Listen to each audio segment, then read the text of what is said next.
Today on Locked On Red Wings, vintage Showtime, and the second line was absolutely cooking as Detroit finally breaks their slump. Their 6-game skid is over. God bless the Buffalo Sabres.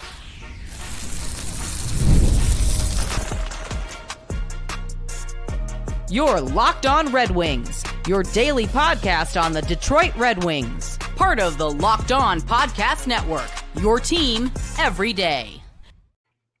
Welcome back to the Locked On Red Wings podcast. We are your hosts, Brian Fisher and Scotty Bentley. Scotty's the host over at Locked On Tigers, as well as a sports writer for C&G newspapers, while I'm a color commentator for Oakland University, ACHA, D1 men's hockey.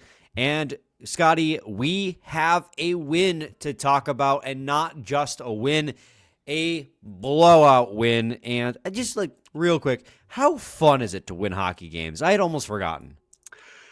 Let's just go into first thought, unless you have anything else you need to say. Well, I do need to tell the people that today's episode is brought to you by FanDuel. Right now, new FanDuel customers can get $200 in bonus bets if your first $5 bet wins. And thanks for making Locked On Red Wings your first listen every day. Part of the Locked On Podcast Network, your team every day. Scotty, go ahead. First thought. I was like, unless you have something else maybe you need to say. It's a very, very smooth segue. No, man, honestly, how can you not be fired up, man? That was one of, from a purely Red Wings fan perspective, that was one of the most entertaining hockey games of the entire season. Legitimately. You will, and like that'll hold too. Like at the end of this season, if we were to rank, you know, and not even from just a performance, like how dominant they were or anything, just like most fun games to watch, that one's going to be up there no matter what, man. Absolute electric factory, start to finish. My first thought was just that I was really fired up, a nice little bleep, yeah, if you will, was was kind of the mindset, I think, for a lot of people. Obviously getting the monkey off your back, getting winning a hockey game. It was, as you said, it's great. And to do it in the fashion they did, home ice, etc., just division opponent, breaking the streak, keeping yourself in it technically, like all of that. 2 points out. Right, man. All of that leads to just a really, really, really awesome evening of hockey. I'm so happy. I was buzzing after the game, man. That was absolute electricity in the best way possible. Yeah, I mean, my first thought was God bless the Buffalo Sabres, and we'll get into a little bit more as to why in a minute. Although if you listen to us two days ago, you'll have a little bit of a insight as to why I'm saying that. But it was a really fun hockey game. Especially down the stretch where a lot more goals were happening for Detroit. It got chippy towards the end. But, I mean, the shot attempt totals, it was pretty even throughout the game. But I do think that the Red Wings had, the better half of the high-danger chances. In fact, actually, they had 62% of the high-danger chances at 5-on-5, and they had 56% of the expected goals at 5-on-5. So while the shot totals were closer, I thought the Wings were getting spectacular chances time and time again. And really, I think of my other first thought, right? If I'm cheating and we're doing first and second thought was... So your second thought. Yeah, my second thought, so to speak, as they say, in this situation, Scotty, would definitely be that I was so... I guess I wouldn't say... I don't want to say impressed, but reassured by this response after the loss to Ottawa, right? I said it 2 days ago. How do you rally from a heartbreaker like that? Well, they came out pissed off.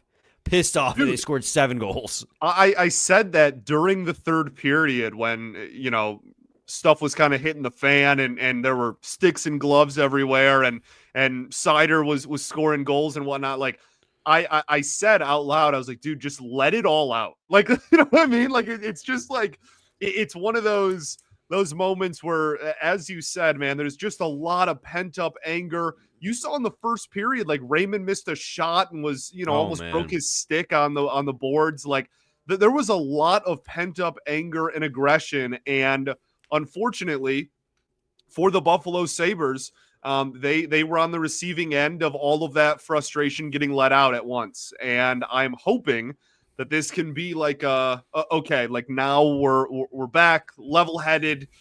We got everything out of our system we needed to, and now time to look ahead and get this thing back on track. 100%. Scotty, difference maker in this hockey game. I think that's pretty clear who number one is. I'm gonna go with Showtime. Had a decent night. What do you end with, 5? Just decent. Was it 5? 5 points, yeah. Yeah, dude, not bad. 2 goals, 3 assists was absolutely phenomenal.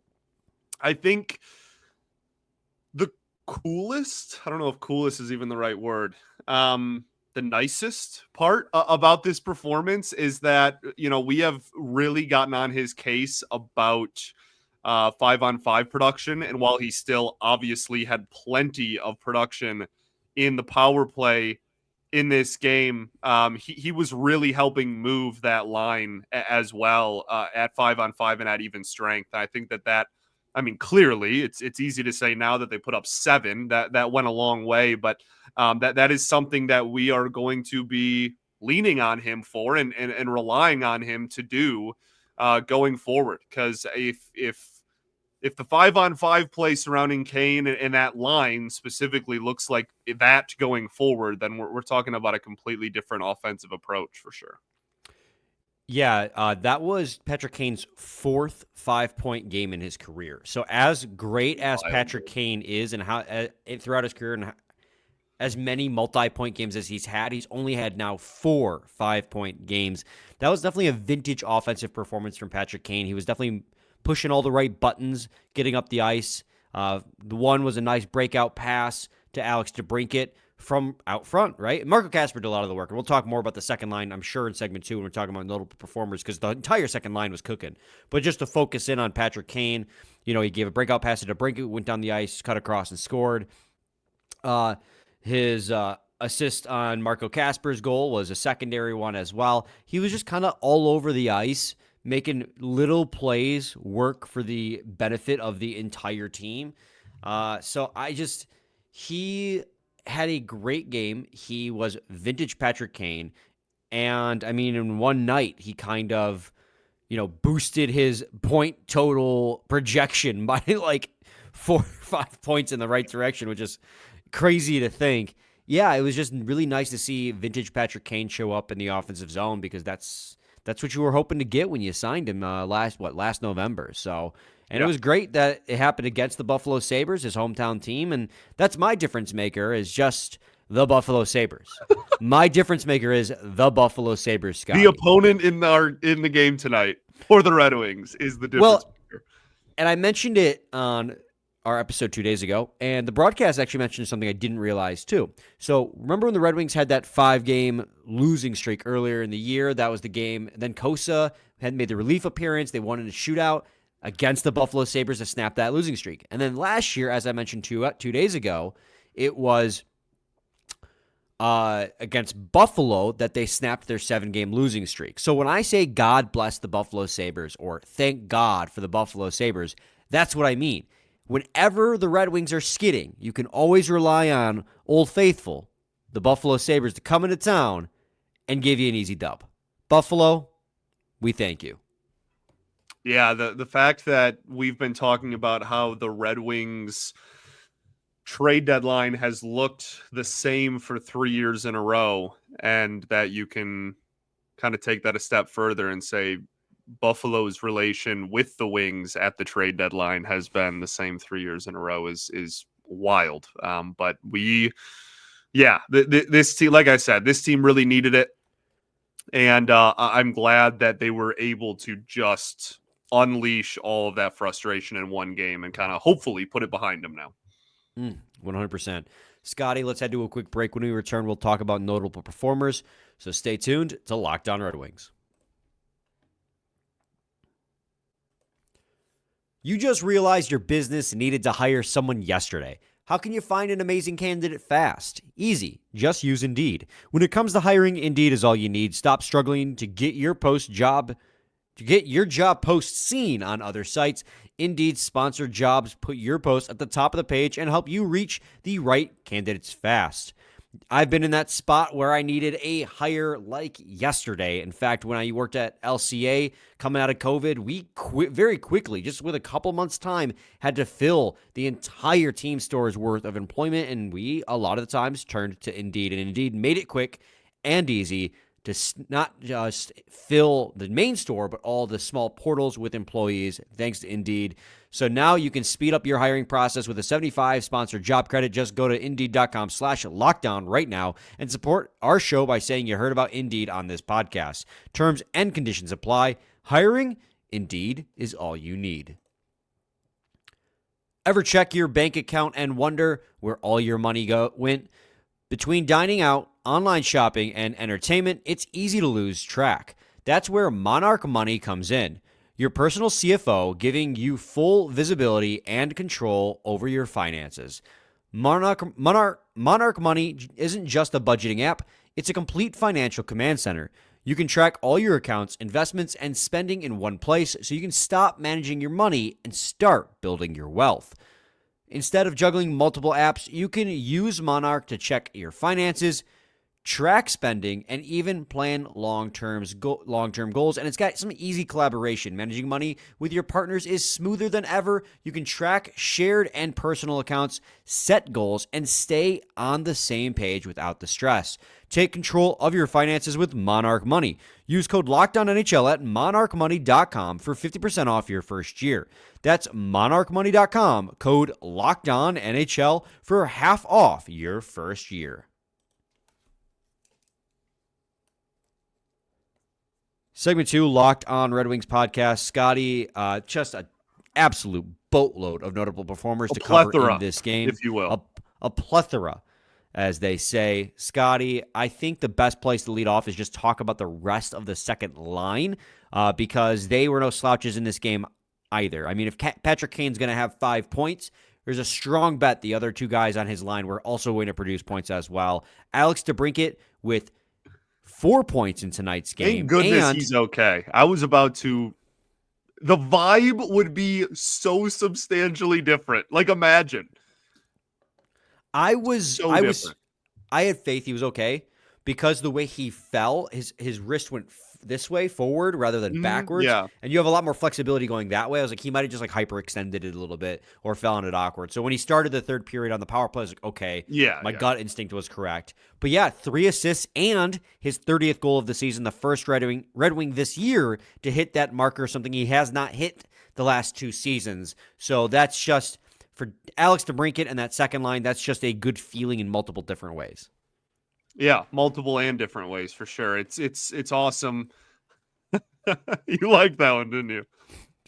I liked it. Yeah, I agree though, man. And you've mentioned it already a few times now, but the second line as a whole was fantastic. Really, I was gonna say the entire top 6, but it's also like the entire team. I mean, like everyone was buzzing. If we wanted to just go through the point producers in this game, I mean, that could take us half an hour by itself. Kind of. I mean, you can right from there, you jump right to Marco Kasper, who seems to be finding himself very comfortable on the second line, which is exactly what we want to see, right? You drafted this guy and need, yes. I mean, you drafted this guy in 2022, and we were like, that guy needs to be your second line center. Obviously, in 23, you drafted Danielson, who's another guy who could have that type of role. But Marco Kasper's here now, and so with Cop out especially, you need him to be able to fill in, and he's looked good. He's done the dirty work for that line, which when he first filled in a couple games ago in that position, that's what we were hoping for. Marco Kasper's a guy who's going to get to the corners. He's going to win those battles. Alex DeBrincat's goal, for example, does not happen without Marco Kasper getting to the corner in the defensive zone, winning the puck battle, and giving it to Patrick Kane out front for the outlet pass.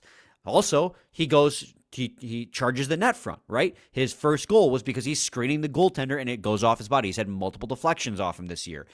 His second goal was, again, him charging the net, making himself an option for Alex DeBrincat. So Kasper is kind of that perfect fit right now for that for that set of very skilled wingers. Now, DeBrincat's a very hard forechecker too, but you want him to be pulling the trigger more often than not. So if you can send Kasper into the corner to get those pucks, you're better off for it.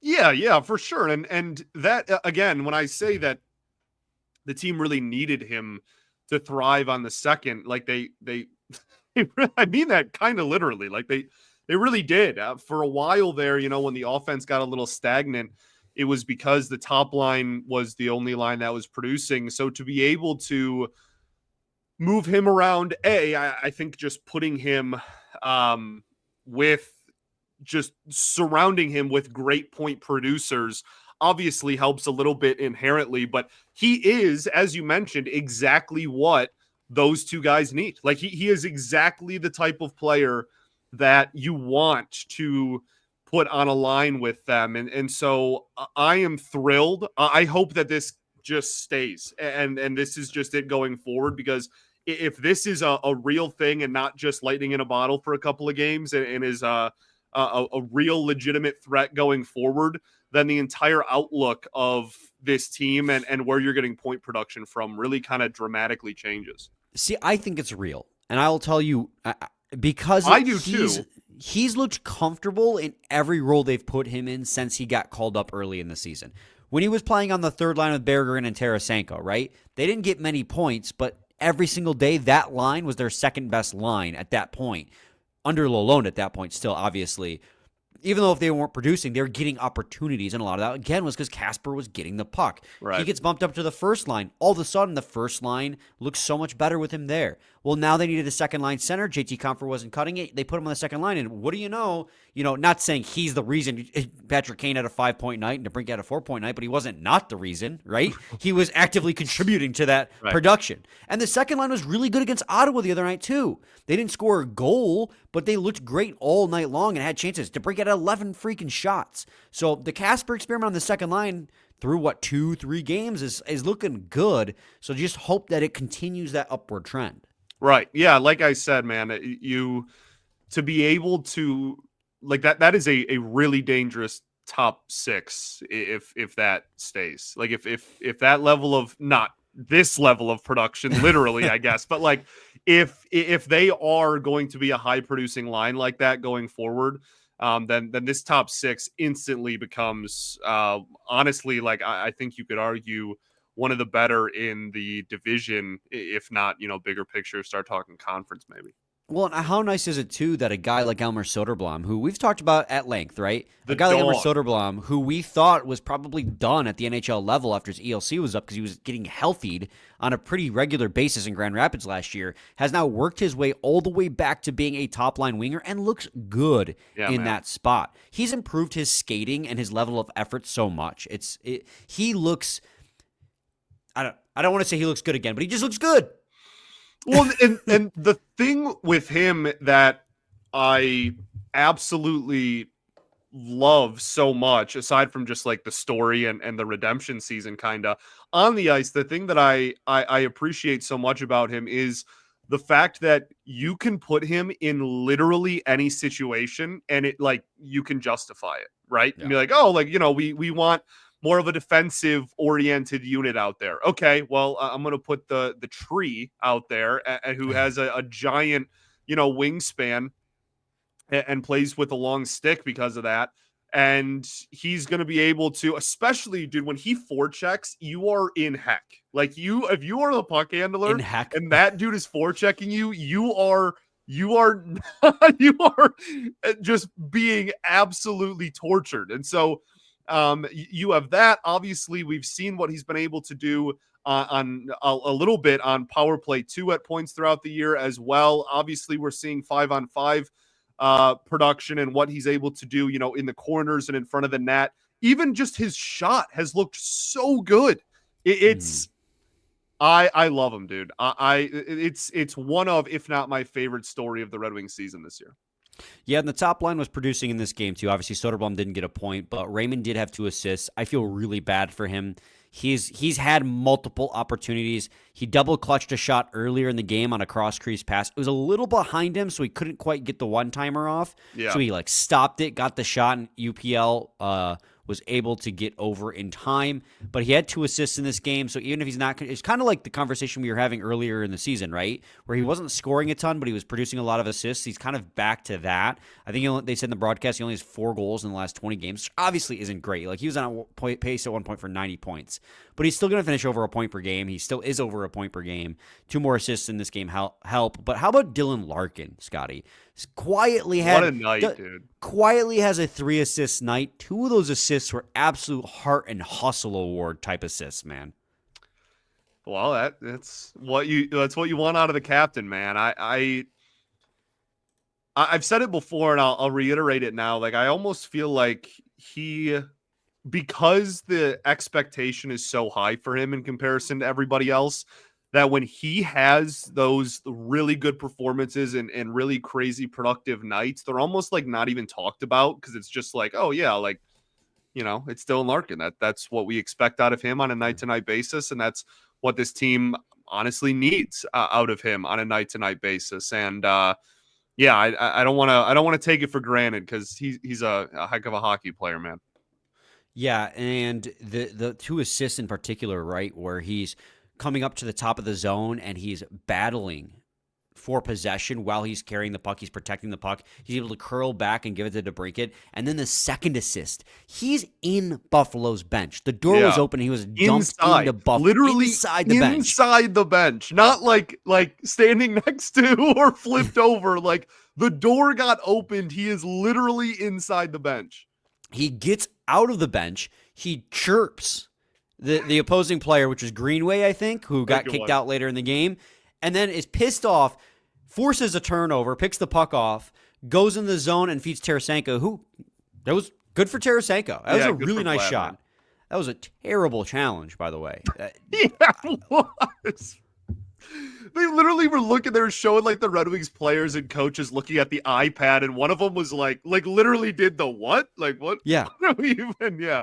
Larkin was like on the fringe of the crease, but he never touched UPL. He was battling for position. I think they just were like, you know what? Like we got one earlier. Like maybe I don't know. Maybe they're just calling it tonight. I don't know. Even the one they called back in DeBrincat was questionable. I mean, Rass made contact, but I he completely sold agree. That. But thankfully, it didn't matter. Thankfully, it didn't matter. We got to do another quick break. When we return, we still got to talk about Mrazek. We get to talk about the chippy finish. The power play showed up tonight. Edvinsson. All of it and more on the other side of this. March Madness is here, and FanDuel is giving you the chance to get in on the action like never before. Right now, new customers can get $200 in bonus bets when your first $5 bet wins. That's $200 extra bucks to use on everything from buzzer beaters to Cinderella stories and even who's cutting down the nets. I've got my eye on a few underdogs this year, and FanDuel makes it easy to back them with spreads, totals, and game props. And I tell you, I'm heartbroken. My Oakland University Golden Grizzlies knocked out of the semifinals of the Horizon League. If they had made the March Madness, the NCAA tournament again, I'd have picked them to go all the way. Just saying. With tournament games happening almost every day, there's always something exciting to bet on. And the FanDuel app is simple to use, and when I win, I get paid instantly, no waiting around. So visit FanDuel.com to get in on the college hoops action all tournament long. Segment 3, Lockdown Red Wings podcast. Don't bring attention to it. Don't do it. It's the Streisand effect. If you bring attention to it. It was like a fraction of a second. Like I missed the button the first time, and so anyway. It's all right. I forgive you. Segment 3, Lockdown Red Wings podcast. Scotty, what did you make of Peter Mrazek's re-debut with the Red Wings? Yeah, I was gonna say not quite. Season debut. There you go. Yeah, 2025 debut, I think is what the Wings officially called it. Yeah, I mean, fine. Like I thought it was pretty. This might sound like too harsh, but like forgettable. Like when people think of this game, they're not going to be like, "Oh yeah," and like Mrazek was in net. Like you know what I mean? Like the team put up 7, and there was a giant fight to end the game. Like I don't think too many people are going to think back to the 3 goals against performance by the goaltender in this one. Yeah. And again, like you scored 7. You weren't like leaning on your goalie throughout this game either. He made a couple of nice saves. He had one post to post move that he had to do. Yeah, a couple of nice poke checks in there as well in the second period for sure. But yeah, like I didn't think it was. I didn't think it was incredible by any stretch, but it was good enough to win, and that's really all we were begging for. So, Yeah, I mean, I wasn't in love with some of the goals he gave up, but also I thought he was just good enough, right? yeah. I think officially an 885 save percentage, 3 goals on what they had, like 24 shots. Isn't ideal, 26 shots, but also I think he made a couple key big saves, and I don't think he allowed any egregious goals either, right? Yeah. Like in the last stretch, there have been goals I was like, yeah, goalie could make, but there's also been some really, really weak goals. I'm thinking back to Alex Lyon behind the net, turning the puck over, for instance. So this was a game where he was good enough and the offense showed up, which kind of is our bread and butter as a hockey team. Be good enough and have the offense show up. And yeah, I think forgettable is the right word. And not, like you said, not in a negative connotation. People are going to be thinking about Patrick Kane with this hockey game, not Peter Mrazek. Right. So he was good enough. And hopefully it's a rising tide lifts all boats situation, right? Where extra competition in the goalie room makes them all play a little bit better, because that's kind of the cope and the hope that we are banking on right now as we come to a close with these 3 goaltenders. Speaking of the power play, 3 for 6 in this hockey game, which is good because I think they were 2 for 17 going into this game. So what has been historically a very good power play on the season had been shuffling a little bit. So 3 in this game, obviously excellent. Yeah, absolutely. And man, I don't want to like jump the gun, but we're pretty close to the end of the show.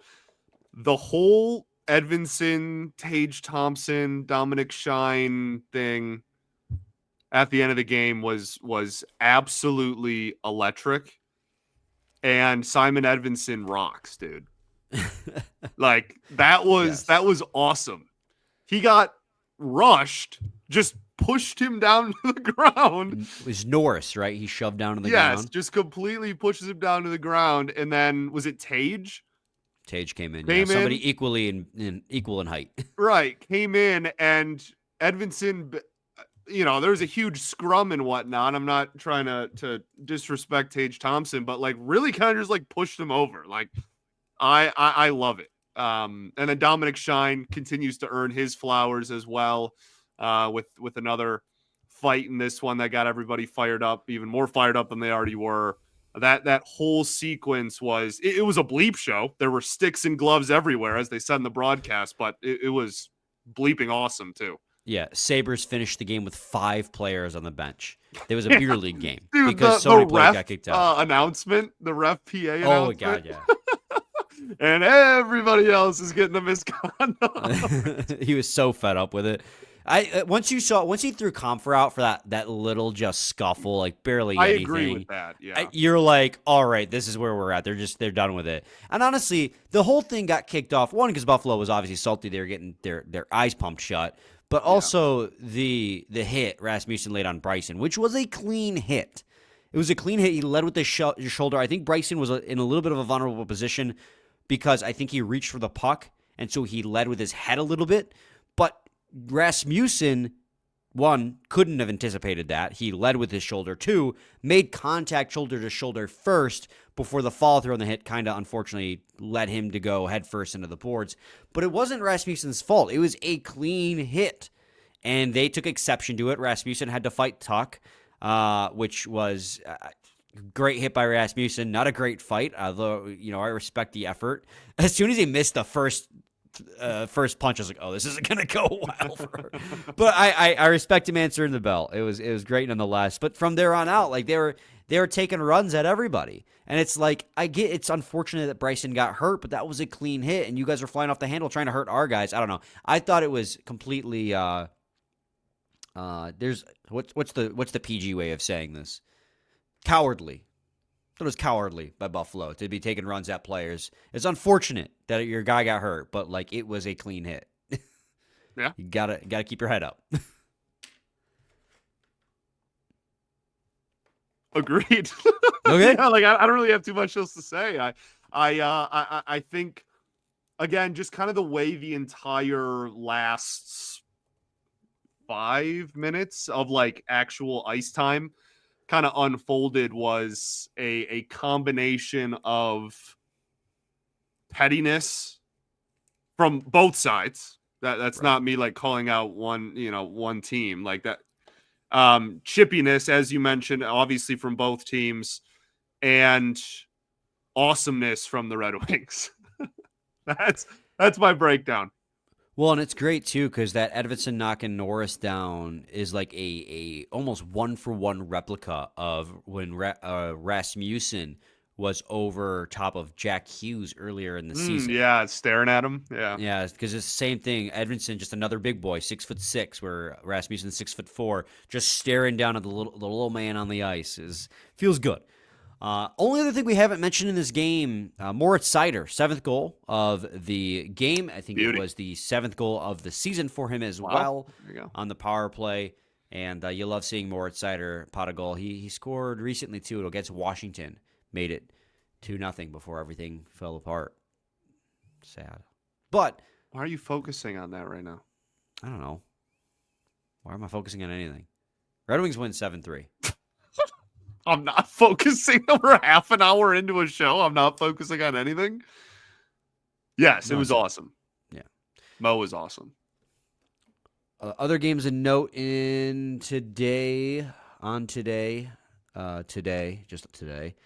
The Seattle Kraken play the Montreal Canadiens. Seattle's currently up 1-0 early in the second period, obviously, because we are recording as that game is happening. So if that game concludes and it's a regulation win for Seattle, I'm trying to peek here, so that's why I'm talking a little bit slower as I try to pull it up. Red Wings will pull ahead of Montreal if Seattle beats Montreal in regulation, because Detroit will have more regulation wins in the same amount of games Our played. favorite rule. Yes. So 2 points out of a wild card spot yet again. Would have been nice if they didn't lose 6 and find their way on the outside looking in, but you got 17 games left. They played 65 games. So yeah, 17 games left to try and seal a deal. Yeah, man. This was, not only did you just need the win because you've been losing like crazy and you just needed the win, but you also needed some sort of momentum shifting moment. And I'm not declaring that that's what this is. They could go out and lose their next 3 again, but like I hope that we can look back toward the end of the year and point to this game as kind of that momentum shifting game. And it was just a bad 6-game stretch, and that's it. Yeah, like that. Oh, yeah, we can score a lot of goals moment. Right. It's like they didn't go on. It's like they forgot they went on 2 7-game win streaks already this season. All right. Scotty, final thoughts. We ball, baby. We do ball. We'll be back with a new episode tomorrow, previewing the game against the Carolina Hurricanes. Stay tuned. Same time, same place. It's your team every day. Every day.